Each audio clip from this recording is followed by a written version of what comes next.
నమస్కారం. ముందుగా ఐన్యూస్ ప్రేక్షకులందరికీ కూడా దసరా శుభాకాంక్షలు. అసలు దసరా అంటే ఏంటి? ఈ నవరాత్రులు ఎందుకు చేసుకుంటున్నాం? అసలు అక్షరాలకి అమ్మవారికి ఉన్నటువంటి సంబంధాలు ఏంటి? అష్టదశ శక్తి పీఠాలను ఎందుకంటారు? ఏ విధంగా కొలుస్తుంటారు? ఈ అన్ని విషయాల గురించి మనకి వివరించడానికి మనతో పాటు ఉన్నారు పసర్లపాటి శ్రీనివాస బంగారయ్య శర్మ గారు. ఆయన్ని అడిగి మరిన్ని విషయాలు అయితే తెలుసుకుందాం. పదండి మరి. నమస్తే గురువుగారు. నమస్తే అమ్మా. ముందుగా మీకు ఐన్యూస్ ప్రేక్షకుల తరపు నుంచి, నా తరపు నుంచి కూడా దసరా శుభాకాంక్షలు. మీకు, మీ యాజమాన్యానికి, అందులో ఐన్యూస్లో పనిచేసే సిబ్బందికి, ఐన్యూస్ ప్రేక్షకులకి అందరికీ దసరా నవరాత్రుల శుభాకాంక్షలు. ఎస్ గురువుగారు, దసరా అనగానే నవరాత్రులు అంటూ ఉంటాం. అసలు అమ్మవారి యొక్క విశిష్టత, వైశిష్ట్యం గురించి ఒక్కసారి మాకు వివరిస్తారా? దుర్గే దుర్గతి నాశిని. ఈ ప్రపంచంలో ఏ ఆర్తి ఉన్నా, ఏ కష్టం వచ్చినా మొట్టమొదట నోట్లోంచి బయటికి వచ్చేటటువంటి మాట అమ్మా అని అరుస్తాం. ఎందుకంటే ఆమె కంటే సన్నిహితంగా వినేటటువంటి వాళ్ళు ఇంకొకళ్ళు లేరు. ఆమె ఎలా అయినా సరే ఖచ్చితంగా విని తీరుతుంది. ఎందుకంటే ఆమెలోంచి వచ్చినటువంటి వాడినే నేను, కొత్తగా వచ్చినటువంటి వాడిని కాదు.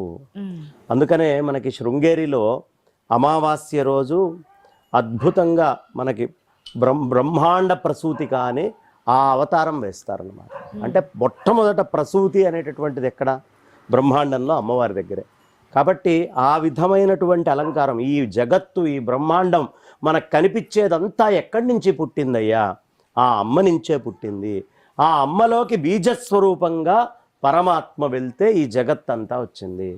ఈ ఇరువురు అభేదం, ఈ రెండు ఒకటే అని శివశక్త్యాయుక్తో యది భవతి శక్త ప్రభవితం అంటే పరమేశ్వరుడైనా సరే జడంగా తపస్సు చేసుకుంటాడు.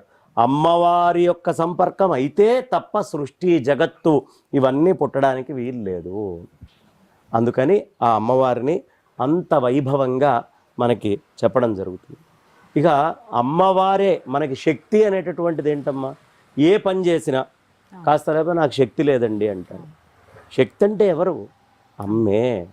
కాబట్టి మనం చేసే ప్రతి పని యొక్క శక్తి అమ్మవారే. ఆ అమ్మవారు గనక పక్కకి జరిగితే శక్తి లేక నిస్తేజమైపోతాం మనమందరము. అమ్మవారు గనక మనతోటి ఉంటే శివం, అమ్మవారు గనక లేకపోతే శవం.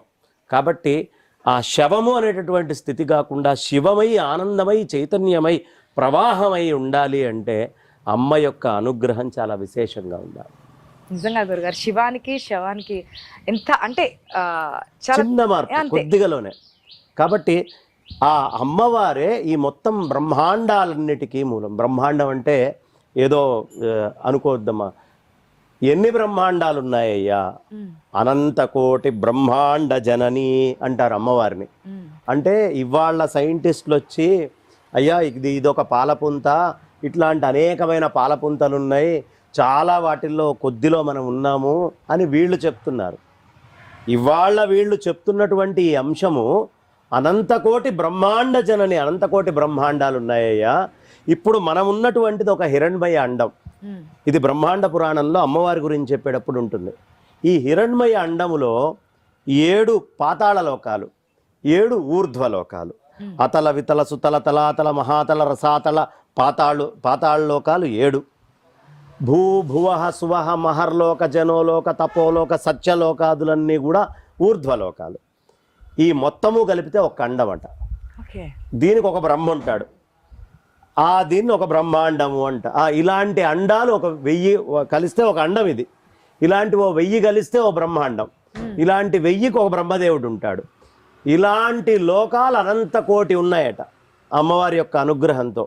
కాబట్టి అంతటికీ దిక్కెవరయ్యా అంటే అమ్మవారు. ఈ పాలన, పోషణ అన్నీ జరుగుతున్నాయంటే అమ్మదయ్య. శక్తి లేనటువంటిది ఈ భూమి మీద ఒక్కటి కూడా మనం చూపించలేం. కాబట్టి అన్నిటికీ మూలమైన శక్తి. ఇప్పుడు అగ్నికి ఏంటమ్మా శక్తి? వేడి. గాలికి ఏమిటి? చలనం. ఈ చలనము, వేడి అనేటటువంటి శక్తికి మూలం ఎవరయ్యా అంటే అమ్మవారు అని చెప్పారు. అంటే నువ్వు పొటెన్షియల్ ఎనర్జీ తీసుకున్నా, కైనెటిక్ ఎనర్జీ తీసుకున్నా, హైడ్రో ఎలక్ట్రిక్ ఎనర్జీ తీసుకున్నా, లేదు మ్యాగ్నెటిక్ ఎనర్జీ తీసుకున్నా, ఏ టైప్ ఆఫ్ ఎనర్జీ నువ్వు మాట్లాడినా అన్ని ఎనర్జీస్కి మూలమైన ఎనర్జీ ఆ తల్లి. లేకపోతే దేంట్లో శక్తి లేదు. అగ్నిలో శక్తి లేదు, వాయువులో శక్తి లేదు. ఓ సందర్భంలో రాక్షసుల్ని ఓడించి అమ్మవారు అలా ప్రశాంతంగా ఉందట. ఉంటే ఎవరు ఈ అమ్మవారు, ఈవిడ సహాయం మనం తీసుకున్నాము అని ఆవిడ్ని విస్మరించారు ఇంద్రాది దేవతలు. ఓహో ఇలా ఉందా మీ సంగతి అని మామూలు ఒక సామాన్యమైన రూపంలో మూల కూర్చొనుంది. అగ్నిదేవుణ్ణి పిలిచాడు ఇంద్రుడు. ఆవిడ ఎవరయ్యా, అక్కడేదో మూల మీద అలా కూర్చుంది, వెళ్ళి చూసిరా పో అన్నాడు. అనగానే వెంటనే అగ్ని వెళ్ళాడు. నువ్వెవరు అని అడిగాడు. నా సంగతి పక్కన పెట్టు, ముందు నువ్వెవరు అని అడిగింది ఆవిడ. నేను అగ్నిని, నేను దేన్నైనా దహించగలను, నన్ను తట్టుకొని ఏమీ చేయలేరు అంటూ చాలా గొప్పలు చెప్పుకున్నాడు అగ్నిదేవుడు. ఆ తల్లిలో చిన్న గడ్డిపోచ అక్కడ పెట్టి ఏది దీన్ని కాల్చు అంది. శతవిధాలా ప్రయత్నించాడు అగ్నిదేవుడు, ఆ గడ్డి పరకని మాత్రం కాల్చలేకపోయాడు. ఎందుకయ్యా అంటే అది కాల్చాలన్నా శక్తి అమ్మివ్వాల్సిందే. ఆంజనేయ స్వామి తోకకి నిప్పు పెట్టినప్పుడు ఆ శక్తి చల్లగా చూసింది కాబట్టి కాల్చలేకపోయాడు. లంకలో తోకకి ఏం కాలేదు, ఆయనకి బాధ కలగలేదు, ఇబ్బంది రాలేదు. అగ్ని ఏమీ చేయలేదయ్యా. ఆ శక్తి గనక నిన్ను అనుగ్రహిస్తే, ఆ శక్తి గనక అనుగ్రహిస్తే వెంటనే వాయువుని పంపించారట. నీ సంగతి ఏమిటి అంటే, నేను దేన్నైనా ఇటు నుంచి తీసుకెళ్ళి అటు పడేయగలను అన్నాడు. ఏది గడ్డిపోచని పడేయి అంది. ఎంత ప్రయత్నించినా ఆ గడ్డిపోచని ఇంత కదిలించలేకపోయాడు. అహంకారం అణిగిపోయింది. అప్పుడు ఇంద్రుడు వచ్చాడట. ఇంద్రుడే స్వయంగా వచ్చేటప్పటికి నీతోటేమిటి అని ఆవిడ అంతర్ధానం అయిపోయిందట. అది అవమానంగా భావించి ఆ తల్లిని అమ్మవారిగా గుర్తించి తపస్సు చేసి అమ్మవారి యొక్క అనుగ్రహాన్ని పొందాడు ఇంద్రుడు. అందుకని ఆవిడ లేకపోతే అగ్ని అనేటటువంటి దాంట్లో కాల్చే శక్తి లేదు, వాయువు అనేటటువంటి దాంట్లో బాగా అట్లా ప్రసారం చేసి అటు ఇటు కదలిక అనేటటువంటి శక్తి లేదు. అన్ని శక్తులకి మూలము ఈ ప్రపంచంలో ప్రతిదీ. ఇప్పుడు నేను మాట్లాడుతూ ఉన్నానన్నా, ఆ మాట వింటున్నారన్నా, అర్థం చేసుకుంటున్నారన్నా, వచ్చి ఇంత వ్యవస్థను పెట్టుకొని మనం రికార్డు చేసుకుంటున్నామన్నా, పశువు నుంచి, పక్షి నుంచి, మనిషి నుంచి, చిన్న ప్రాణి నుంచి అన్నిటికీ శక్తి అవసరము. ఆ శక్తే అమ్మవారు. కాబట్టి ఆ అమ్మని ఎందుకు తలుచుకుంటున్నామయ్యా అంటే, మనల్ని బయటికి ఇబ్బంది నుంచి లాగాలంటే శక్తి కావాలి. ఆ శక్తి కనిపించే శక్తి, కనిపించని శక్తి అంటే అమ్మ అనేది రూపంగా పిలవట్లా, శబ్దంగా పిలుస్తున్నాం అమ్మ అని. అంటే ఆ కనిపించనటువంటి శక్తి ఏది అమ్మలోకి వచ్చి కాపాడుతోందో ఆ శక్తే వచ్చి నన్ను కాపాడాలి అనే ఉద్దేశంతో అంటాం. కాబట్టి అమ్మవారు లేనటువంటి స్థితి పరమాత్మకి కూడా జడంగా ఉండే స్థితి. రెండో ప్రశ్న వేసావమ్మ, ఏమిటి నవరాత్రులు అని దీన్ని ఎందుకు అంటారు? ఇలాంటి నవరాత్రులు మనకి 4 ఉన్నాయి. ఇంకా చెప్పాలి అంటే 5వ నవరాత్రి కూడా ఉంది.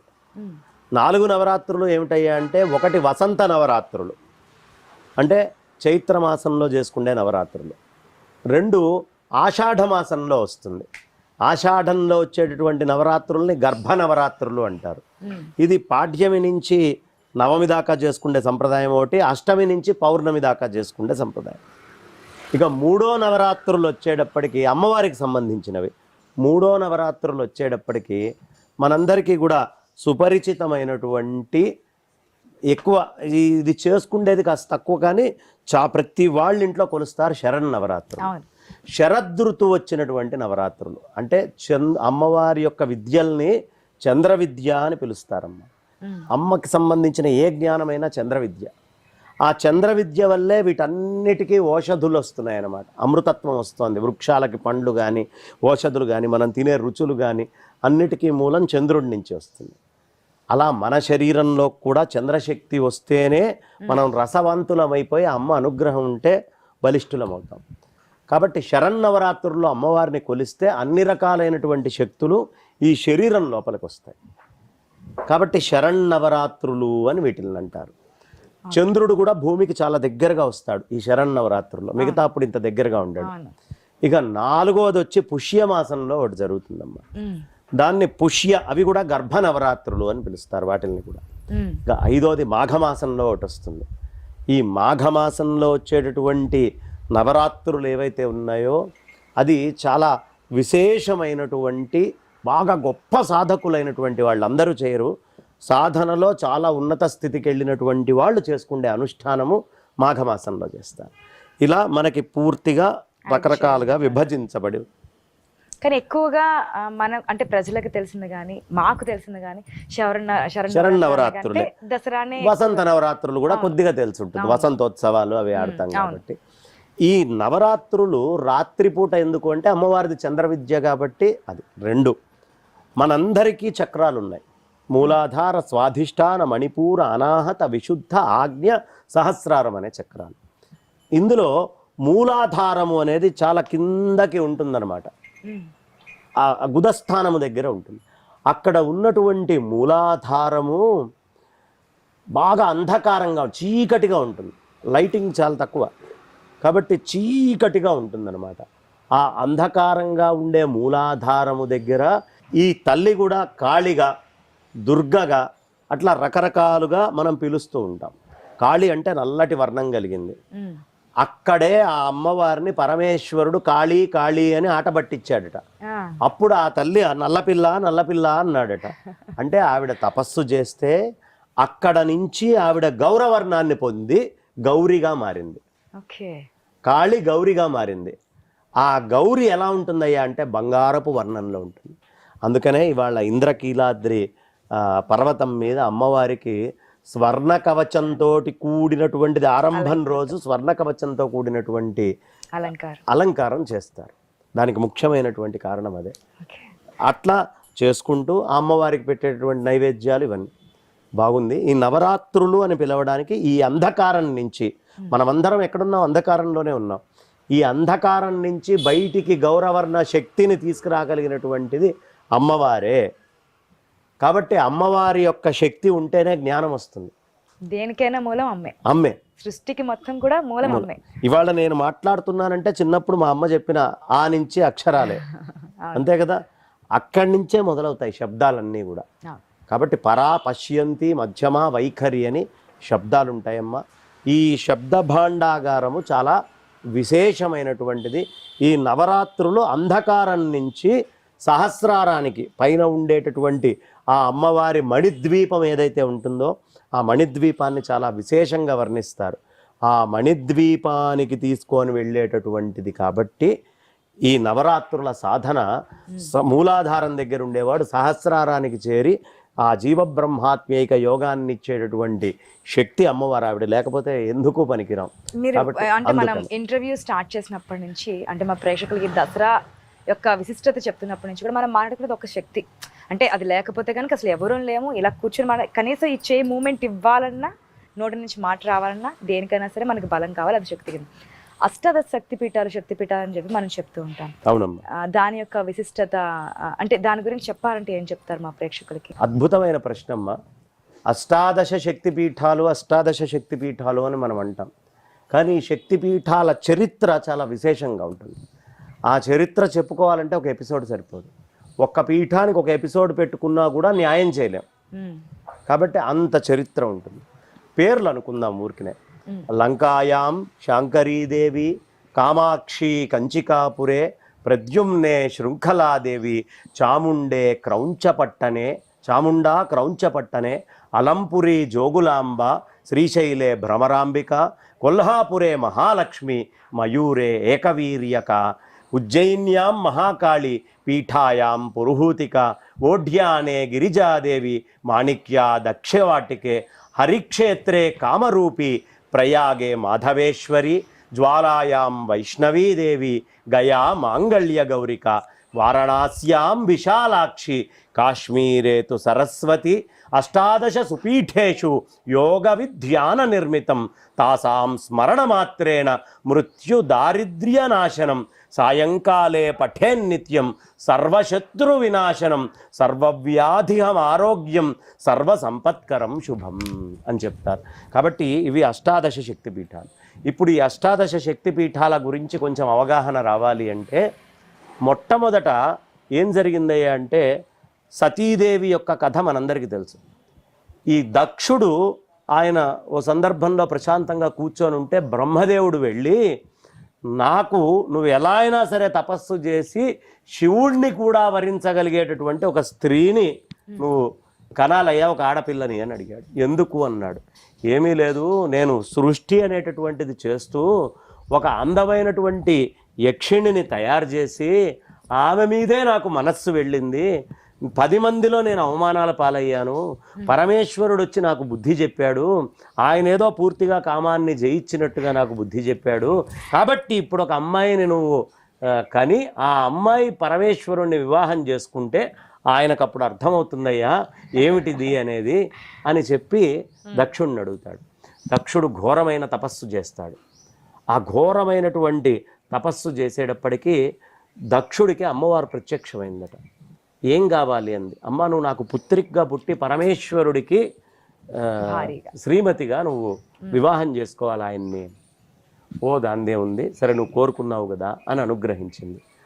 అతనేం చేశాడు, అమ్మవారు అనుగ్రహించిందనే ఆనందంలో ఇంటికి వెళ్ళి అతని భార్య, దేవుడి గది దగ్గరే భార్య ఉంటే అక్కడ దీపారాధన ఉంటే అమ్మవారికి చేసినటువంటి పువ్వునే తీసుకొని ఆ దీపపు ఒత్తిని ఇట్లా ఆర్పాడట. ఓరి వీడు నా కుసుమముతోటే అక్కడున్న అగ్నిహోత్రాన్ని ఆపాడు కదా, నేను వీడింట్లో పువ్వుగా పుట్టాలనుకున్నాను అని చెప్పి దక్షుడికి ఆవిడ శపించింది. నేను నీ ఇంట్లోనే, నువ్వు దుహితగా ఉండిపోతావు, నీ ఇంట్లోనే వచ్చి నేను అగ్నికి సమర్పణ అయిపోతాను అని చెప్పి ఓ మాట అంది. అందుకని అయిన తర్వాత దక్షుడి దగ్గరికి వెళ్ళటం, దక్షుడికి పరమేశ్వరుడికి తేడాలు రావటం, నిరీశ్వర యాగం చేశాడు. అప్పుడు దక్షయజ్ఞానికి అమ్మవారు వెళ్ళింది.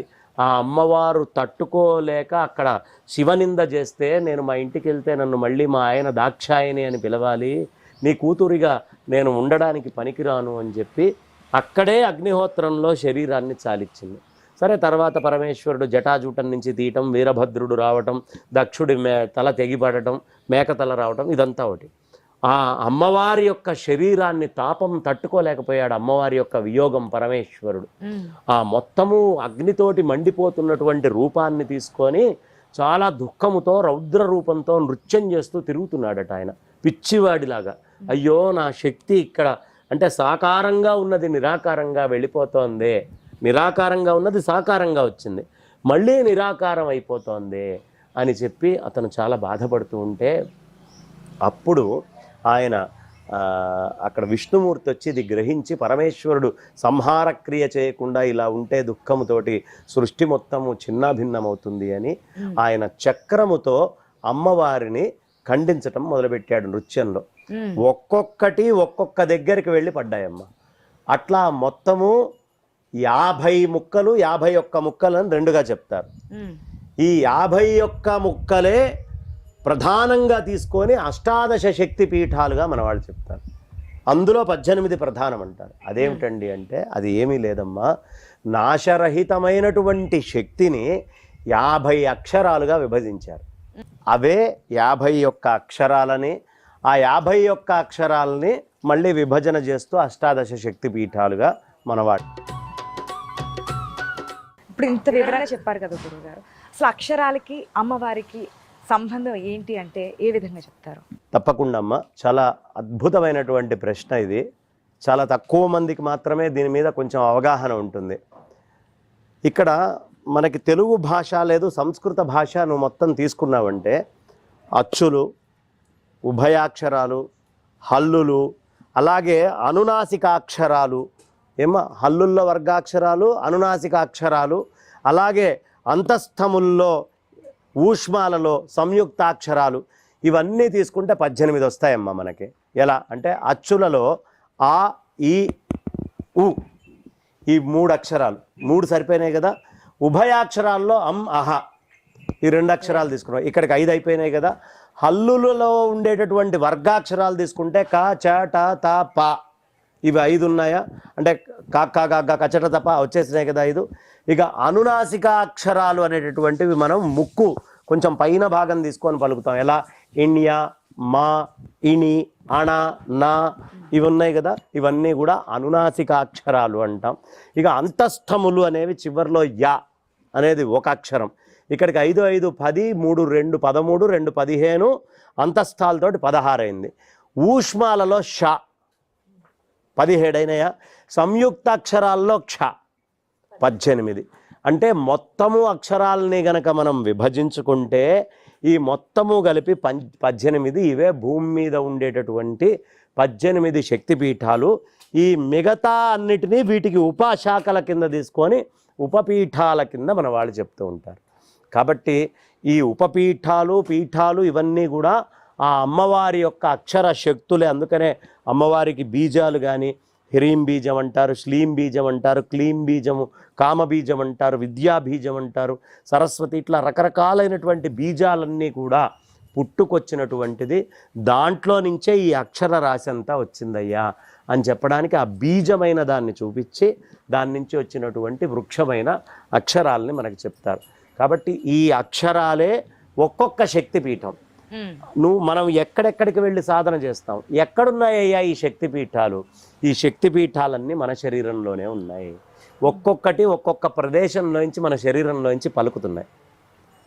దీనికి సంబంధించి పూర్వం నేను ఇంకోటి కూడా చెప్పున్నాను కాబట్టి అది పెద్దగా చెప్పట్లేదు.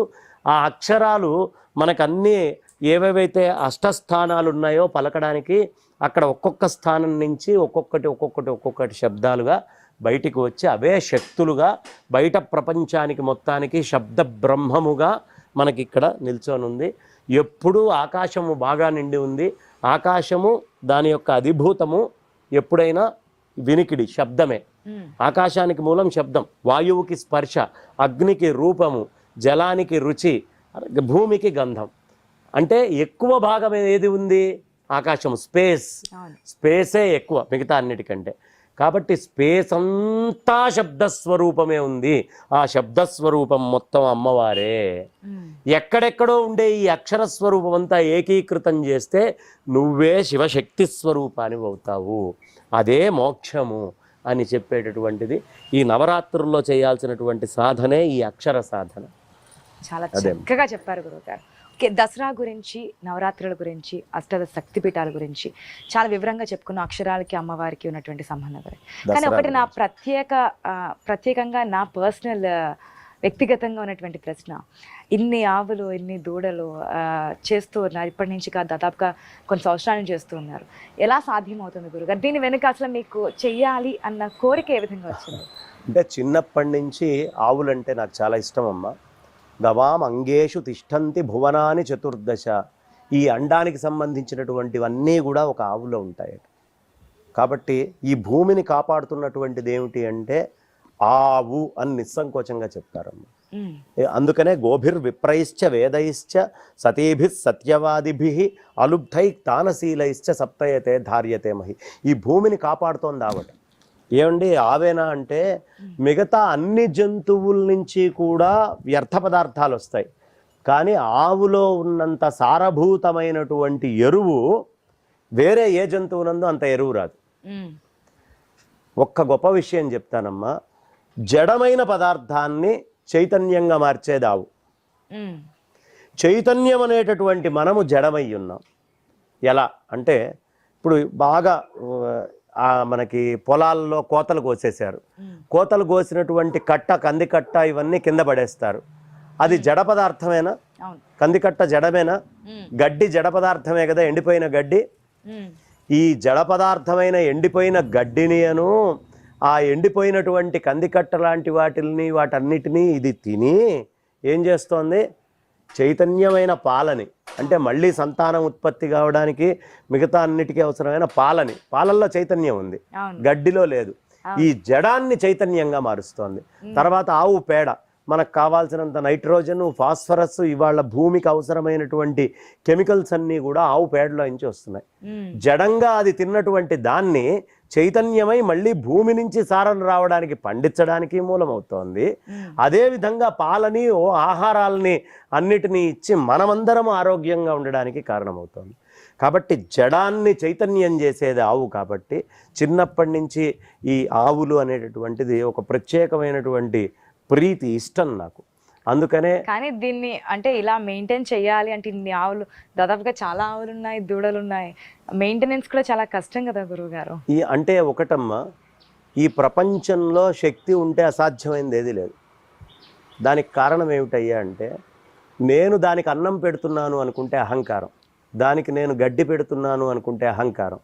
దాని జన్మాంతరంలో అది తినాల్సిన తిండి సంపాదించుకొని ఇక్కడ నిల్చుంది, దాని తిండి దానికి వస్తుంది, నిమిత్త మాత్రంగా మనం ఇట్లా నిల్చొని ఉంటాం తప్ప మనం ఏదో చేసేస్తున్నాము, ఏదో గొప్ప పని చేస్తున్నాము, సాధిస్తున్నాము అనుకునేటటువంటిది పూర్ణమైన అహంకారమే.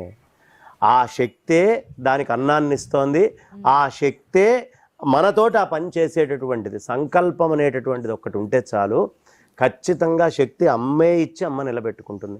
అడవిలో ఉన్న వాటికి ఎవడు పెడుతున్నాడు అన్నం? ఆ తల్లే వాటికి కూడా పెడుతుంది, నాకు కూడా పెడుతోంది. కాబట్టి ఇది మనం నడపడం అనేది ఏం లేదు, ఆ అమ్మ అనుగ్రహంతో నడిపించుకుంటూ వెళ్ళిపోతుంది. మరొక ప్రశ్న, ఇంతకుముందు నేను చూశాను దీపావళికి కూడా ప్రమిదలు తయారు చేసిన, అది కూడా ఆవు పేడతో. అంటే ప్రకృతికి ఏ విధంగా ఉపయోగపడుతుంది, కాలుష్యం కాకుండా అది కూడా హెల్త్ పరంగా ఆరోగ్యపరంగా మంచి చేసే విధంగా ఆలోచన చేయడంలో మీరు నెక్స్ట్ లెవెల్ అని చెప్పచ్చు.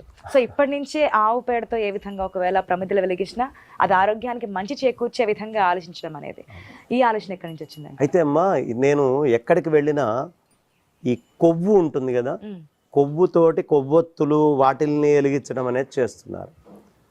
ఈ కొవ్వు వెలిగిస్తే ఏమైనా ప్రకృతికి ఉపయోగం ఉందా? లేదు.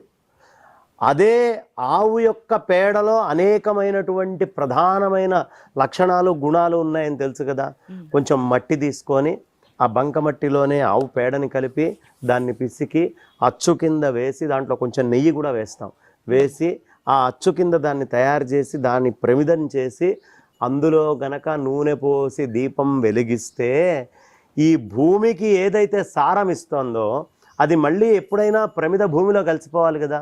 మట్టిని సారభూతమైనటువంటి ఎరువు కింద మార్చి దాన్ని వాడుకుంటూ, అంటే బయోడిగ్రేడబుల్గానే మనిషి బతకాలి. ప్లాస్టిక్లు తీసుకొని, లేదు ఈ టిన్స్, ఫైబర్స్ ఇట్లాంటి పదార్థాలు తీసుకొని కాకుండా మనకి ఏది ప్రకృతి ఇచ్చి యథాతథం ప్రకృతిలో లీనమవుతుందో అలాంటి వస్తువులే వాడాలి అనే దాంట్లో నేను ముందు ఉంటాను. అదే నాకు ఇన్స్పిరేషను. మనం ఈ భూమి మీదకి వచ్చి కొంతకాలమే ఉంటాం, మన తర్వాత చాలా జనరేషన్లు ఉన్నాయి. పాత వాళ్ళు ఎక్కువ పొల్యూట్ చేయకుండా కాపాడారు కాబట్టి మనం కొద్దో గొప్ప ఫ్రెష్గా ఉంచుకున్నాం. కానీ మెల్లిగా పొల్యూట్ చేసుకుంటూ వస్తున్నాం. తర్వాత తరాలకి లేనిపోని రోగాలు, దుఃఖాలు, కష్టాలు, బాధలు అన్నీ రావడానికి మనం కారణం అవుతాం. అవును, ఎక్కడ వినని వ్యాధులు, రోగాలనే మనకు కనిపిస్తా ఉన్నాయి. చిన్న పిల్లలకు అనారోగ్యాలు. అసలు ఎందుకు వస్తాయి చిన్నపిల్లలకు అనారోగ్యాలు అంటే ప్రకృతి నుంచి దూరం చేస్తున్నాము. ఆ క్యాన్సర్ వాడికి రావడం వాడొక్కడి తప్పు కాదమ్మా. సమాజంలో మనమందరం వేసే చెత్త, వాడే కవర్లు, వాడేటటువంటి పనికిమాలినమైనవి వాళ్ళ ఆసుపత్రిలో అనుభవిస్తున్నాడు. వాడు అనుభవించడంలో మనందరి పాత్ర ఉంటుంది. కాబట్టి మనం కనిపించట్లేదు కదా, నా ముందు ఏది రోగం ఉన్నట్టు అని అనుకోవద్దు. ఈ అన్నాలు పెట్టేటప్పుడు కవర్లలో పెట్టడము, ఆ వేడివేడివి తీసుకొని పెట్టడము, రకరకాలైనటువంటి ఆహార పదార్థాలు అట్లా వాడటము, ఇదంతా కూడా ప్రకృతి విరుద్ధమైనటువంటిదే.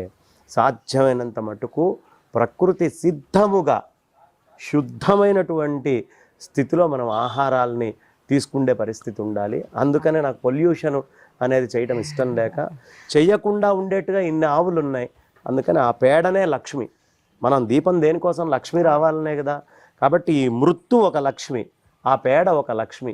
ఈ రెండు లక్ష్ముల్ని కలిపి అక్కడ జ్యోతిని కనుక వెలిగిస్తే ఖచ్చితంగా ఆ ఇంట్లో లక్ష్మి అనేది స్థిరంగా ఉంటుంది అనే ఉద్దేశంతో మేమేం పెద్ద ఎత్తున చేయము. చుట్టుపక్కల ఓ 10 ఇళ్లకో 20 ఇళ్లకో సరిపోయేట్టుగా కొంచెం తయారు చేసుకొని ఆ దీపాలన్నీ తయారు చేసుకొని అక్కడ పెట్టుకుంటామమ్మా. అందుకోసం ఇదంతా పశుపక్షుల నుంచి వచ్చే సంపదనంతా ప్రకృతిని కాపాడటానికి వాడాలి అని ఆ దీపాలు రేపు దీపావళి, కార్తీక మాసం అంతా మొత్తం గోశాలలో అన్నీ అవే పెట్టుకొని దాంట్లోనే మేము వెలిగిస్తాం. మిమ్మల్ని ఇన్స్పిరేషన్గా తీసుకుంటే నిజంగా వచ్చే జనరేషన్స్ బాగుపడతాయేమో. ఈ పొల్యూషన్ నుంచి కొంచెం దూరమై వారి భవిష్యత్తు కూడా బాగుండాలి, వాళ్ళ ఆరోగ్యం బాగుండాలి, భవిష్యత్తు బాగుండాలి. మంచి మాట. ఫైనల్గా దసరా వ్యూవర్స్కి ఏం చెప్తారు గురువు గారు? దసరా అనేది ఒకటి చెప్పాలనుకున్నామమ్మా. దసరా మనకి చక్కగా అర్జునుడు అక్కడ వెళ్ళి బ్రహ్మాండంగా శమీ వృక్షం మీదకు ఆయన ఆయుధాలు పెట్టుకొని ఆ ఆయుధాలని తీసుకొని వచ్చి వాళ్ళు విజయం సాధించి తీసుకున్నటువంటి ఘట్టంగా ఒకటి చెప్తారు. ఆ అర్జునుడికి చాలా ఇష్టమైనటువంటి వృక్షం శమయతే పాపం. ఆ శమీ వృక్షాన్ని పెట్టుకొని పూజ చేస్తాం. దాన్ని బంగారము అని ఒకళ్ళకొకళ్ళకి ఇచ్చుకొని పంచుకోవడం అనేటటువంటి సంప్రదాయం ఉంది. రామచంద్రమూర్తి పట్టాభిషేకం, రామస్య ప్రియదర్శిని రామచంద్రమూర్తి పట్టాభిషేకానికి కూడా ఈ శమీ వృక్షము ఆ దసరా అనేటటువంటిదే కారణము అని మనకి చెప్తారు. కాబట్టి ఈ విజయదశమి అనేటటువంటిది మన లోపల ఇప్పుడు రకరకాల వైరస్లు, ఈ ప్రకృతి లోపల రకరకాల ప్రకృతిలో వైరస్ ఉంది, ఉన్నంత మాత్రాన మనం అనారోగ్యం కావట్లేదు. ఆ వైరస్ మన లోపలికి వస్తే అనారోగ్యం వస్తుంది. ఆ వైరస్ని కూడా తట్టుకోగలిగేటటువంటి శక్తి కావాలి మనిషికి. శక్తి అంటే అమ్మవారే. కాబట్టి ఈ లోపల శక్తి కానీ బయట ప్రకృతిలో పనికిమాలిగా తిరుగుతూ ఉన్నటువంటి ఆ కనిపించనటువంటి దుశ్శక్తులు ఏవైతే ఉన్నాయో ఆ శక్తులన్నీ కానీ ఇవన్నీ దూరం కావాలి అంటే చక్కగా నవరాత్రుల్లో పాడ్యమికి కలశం పెట్టుకోండి. బ్రహ్మాండంగా అక్షరస్వరూపమైనటువంటి అమ్మవారి అక్షరాలని నామాల్ని చదువుకుంటూ ఉండండి. ఆ నామాన్ని చదువుకుంటూ అమ్మవారికి ఏవేవైతే నైవేద్యాలు అలంకారాలు రకరకాలుగా చెప్తారు. మనకి సప్తమాతృకల యొక్క అలంకారం చెప్తారు. శృంగేరిలో సప్తమాతృకల అలంకారం అవుతుంది. ఎంతో బ్రహ్మాండంగా మనకి వైష్ణవీ శక్తి అయితేనేంటి, కౌమారీ శక్తి అయితేనేంటి, బ్రాహ్మీ శక్తి అయితేనేంటి, అలాగే శివాని శివదూతి అనేటటువంటి శక్తి అయితేనేంటి, ఇలా అన్ని ఐంద్రి అనేటటువంటి శక్తి, ఈ శక్తులు చాముండా ఇవన్నిటినీ కూడా ఒక్కొక్క అలంకారం వేస్తారు.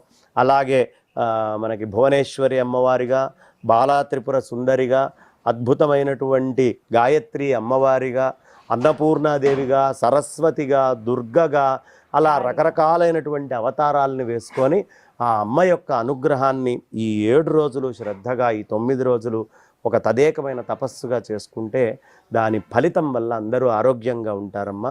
యువత తెలుసుకోవాల్సింది ఏమిటయ్యా అంటే ఎనర్జీ అనేటటువంటి దాని మీద మీరు బయట భౌతికంగా సైంటిఫిక్ రీసెర్చ్లు చేస్తున్నారు, కానీ అన్ని ఎనర్జీస్కి మూలమైన ఒక ఎనర్జీ ఉంటుంది. ఆ ఎనర్జీ వల్లే మీకు కైనెటిక్ ఎనర్జీ అయినా, పొటెన్షియల్ ఎనర్జీ అయినా, మిగతా ఏ ఎనర్జీస్ అయినా వస్తున్నాయి. ఆ మూలమైనటువంటి ప్రకృతే ఈ అమ్మవారు. అంతా నిండి ఉన్నటువంటి పరమాత్మ స్వరూపంలో ఈ మూల పదార్థ స్వరూపముగా దానికంటే అభేదంగా, పరమాత్మ కంటే అభేదంగా వచ్చి పరబ్రహ్మ పట్టమహిషిగా ఉన్నటువంటి ఆ శక్తిని ఈ 9 రోజులు ఒడిసిపట్టుకుంటే ఆరోగ్యంగా ఉంటారు. ఈ 9 రోజులు, ఈ 2 నెలల్ని మృత్యుకోరలు అంటారు.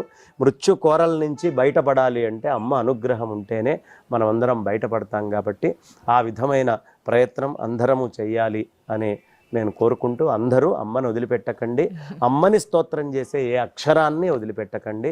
ఆవిడ అనుగ్రహం ఉంటే మహాలక్ష్మి వస్తుంది, మహాకాళి వస్తుంది, మహాసరస్వతి వస్తుంది. తెలుగు వాళ్ళందరం అదృష్టము. మహాకాళి భద్రకాళి స్వరూపం వరంగలు, మహాలక్ష్మి అమ్మవారు మంత్రపురి మంథని, అలాగే సరస్వతి అమ్మవారు బాసర, ఈ అమ్మలగన్నయమ్మ ముగురమ్మల మూలపుటమ్మ కనకదుర్గమ్మ బెజవాడ. కాబట్టి అంతా శక్తిమయము. మనం మొదటి నుంచి తెలుగు వాళ్ళం శక్తిని ఆరాధన చేయటం అనే దాంట్లో చాలా ప్రధానంగా ఉండేవాళ్ళం. శక్తే అన్నిటికీ మూలం. ఆ శక్తిని విస్మరించద్దు. ఇదే అందరికీ చెప్పే సందేశం అమ్మ. సాధారణంగా మనకి 2 పండుగలు కనిపిస్తుంటాయి. ఒకటి శరన్నవరాత్రులు, ఒకటి బతుకమ్మ. ఇటేమో పూలతో చేసే పండుగ అంటుంటారు, ఇటు పక్కేమో మనం అమ్మవారిని కొలుస్తుంటాం 9 రోజులు. ఏంటంటారు తేడా? ఏమీ లేదమ్మా, 2 ప్రకృతే. ఇప్పుడు పూలన్నీ ఎక్కడి నుంచి వస్తున్నాయి? అన్నీ వికసిస్తోంది ఎక్కడి నుంచి? ఆ అమ్మ అనుగ్రహంతో. అయితే బతుకమ్మకి ఓ ప్రత్యేకత ఉందమ్మా. ఏమిటి బతుకమ్మకున్న ప్రత్యేకత అంటే ఆవిడ పేరే బతుకమ్మ, జీవించడానికి మూలం. ఈ శక్తి ఎక్కడ ఉందయ్యా అంటే అమ్మవారికి గుమ్మడికాయ అంటే చాలా ఇష్టం, చాలా ఇష్టం గుమ్మడికాయ. కాకతీ అనే పదానికి అర్థం ఏమిటయ్యా అంటే గుమ్మడి తీగ అని. కాకతీయ సామ్రాజ్యం అంటే ఈ అమ్మవారే ప్రధానంగా భద్రకాళీదేవిని పెట్టుకొని మహాకాళి, మహాలక్ష్మి, మహాసరస్వతి స్వరూపంగా కొలిచేటటువంటి పండగ. అందుకనే తెలంగాణలో బతుకమ్మ ఈవిడే బతుకు అని చెప్పి గుమ్మడి పూలు తీసుకొని వచ్చి ఆ గుమ్మడి పూలని అలంకరిస్తారు. ఆ మొత్తము కాకతీయ సామ్రాజ్యము, మన సంస్కృతి, ఈ సంప్రదాయాలు అన్నిటికీ మూలము బతుకమ్మ. అందుకని ఆ బతుకమ్మ పండుగని చాలా విశేషంగా ఇక్కడ పెట్టుకొని ఆ పూలన్నీ తీసుకొని వచ్చి ఆ ప్రకృతే ఈ తల్లి, ఈ తల్లే ఆ ప్రకృతి. ఆవిడ అనుగ్రహం ఉంటే ఇది పువ్వు అవుతుంది, ఆవిడ అనుగ్రహం లేకపోతే మొగ్గగానే పోతుంది అని చెప్పి మొత్తము తల్లి యొక్క అనుగ్రహాన్ని చెప్పేటటువంటి పండగ బతుకమ్మ పండగ. చక్కగా అమ్మవారి చుట్టూ ఆ బతుకమ్మని ఆడుకుంటూ, బతుకమ్మే ఇవాళ రజాకార్ల నుంచి మళ్ళీ మన తెలంగాణ మనకి ఇక్కడ తెలంగాణను తిరిగి సాధించుకోవడానికి కారణం బతుకమ్మే అమ్మ. మ్మ్. కాబట్టి ఆ బతుకమ్మ పాత్ర చాలా ఉంది. వినాయకుడి పాత్ర, బతుకమ్మ పాత్ర చాలా విశేషమైనటువంటివి స్వాతంత్ర్య ఉద్యమాల్లో ఉంటాయి.